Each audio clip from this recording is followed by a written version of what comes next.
Ethan Cole looked up from the kitchen sink, soap on his hands, heart skipping the way it did whenever the storm got this bad. Power flickered. Thunder rolled so close it rattled the windows of the small house he rented at the edge of town. Upstairs, his 8-year-old daughter, Lily, stirred in her sleep. Then he heard it again, this time not thunder. A knock. Soft, uneven, human. Ethan dried his hands on his jeans and opened the door to chaos. Wind howling sideways, rain cutting like glass, and a woman standing on the porch, soaked to the bone. Her hair clung to her face, her coat weighed down with water, and her eyes, steady but tired, met his. "I'm so sorry," she said, voice nearly swallowed by the storm. "My car died a mile back. I don't know anyone here. I needed somewhere safe." Ethan didn't hesitate. He never did with things like this. "Come in," he said, stepping aside. "You'll freeze out there." She crossed the threshold like someone stepping into a different life. Ethan was used to storms, literal and otherwise. 3 years earlier, cancer had taken his wife, and overnight he became everything for Lily. Mother, father, protector, provider. He worked days as a maintenance technician for the city, nights driving delivery when bills stacked too high. Life had taught him to be careful, but it hadn't taken his kindness. He handed the woman a towel. "I'm Ethan." "Claire," she said, wrapping herself in the towel, shoulders finally relaxing. Lily appeared at the top of the stairs, clutching her stuffed rabbit. "Daddy." "It's okay, sweetheart," Ethan said gently. "Just someone who needed help." Claire looked up, something softening in her expression. "Hi." Lily waved sleepily. They shared soup at the small kitchen table while the storm raged on. Claire spoke carefully, saying she was traveling for work, that her phone had died with the car.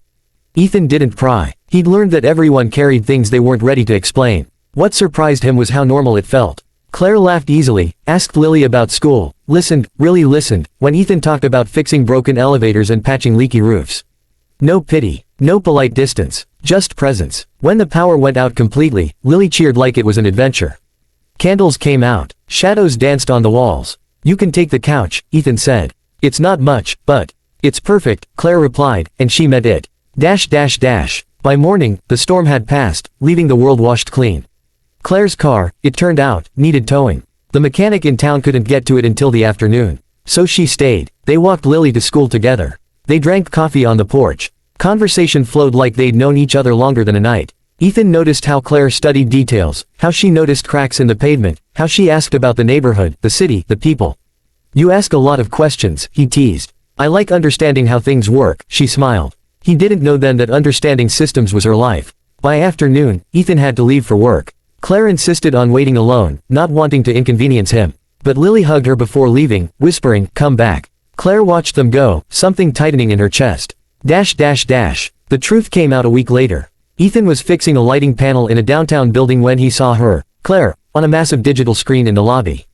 The caption read, "Claire Harrington, CEO, Harrington Group."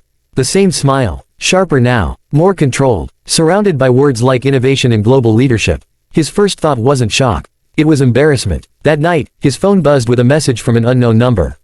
"It's Claire. I owe you an explanation." They met at a quiet cafe. Claire didn't wear a suit this time. She looked nervous. "I didn't lie," she said softly. "I just didn't tell you everything." Ethan nodded. "You don't owe me anything. But I want to," she replied. That night, I wasn't just stranded. I was running. From pressure. From decisions that affect thousands of people. From a life where I'm never just me. She looked at him. "You didn't see a CEO. You saw a woman in the rain." Ethan exhaled. "I don't care what you do for a living, Claire. But my life is simple. Complicated enough as it is." "I know," she said. "That's why I keep thinking about it. About you. About Lily. About a house where kindness wasn't a transaction." Silence stretched between them. Then Ethan stood. "I should go." Claire didn't stop him. Weeks passed. Life returned to routine. But something felt missing. Then Lily came home from school one day waving a permission slip. "Daddy, they're fixing the playground. A big company donated everything." Ethan skimmed the page. Harrington Group. That Saturday, he took Lily to see the progress. New swings. Fresh paint. Safety mats. Claire stood near the fence, sleeves rolled up, laughing with volunteers. Lily spotted her first and ran. Claire dropped to her knees, hugging her tight. Ethan watched, heart pounding. Later, Claire walked over. "I didn't do this for you," she said quickly. "I did it because you reminded me why I started any of this in the first place." She took a breath. "But I did hope you'd be here." Ethan looked at the playground, at his daughter smiling, at the woman who'd stood in the rain and changed something in him. "Kindness doesn't disappear," he said slowly. "It just waits to be returned." Claire's eyes filled. "Then let me earn the right to return it." The real storm came months later. A budget crisis threatened to shut down city maintenance contracts, including Ethan's job.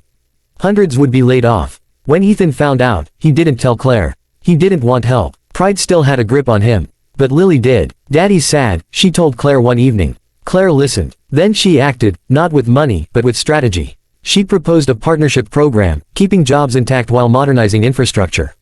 It was fair, transparent, respectful. When Ethan learned what she'd done, he was furious. "I didn't want this," he said. "I don't want to be saved." Claire met his anger without flinching. "I'm not saving you. I'm standing with you, like you did for me." Something broke open in him then, not weakness but relief. He pulled her into an embrace, the kind that comes after holding too much alone for too long.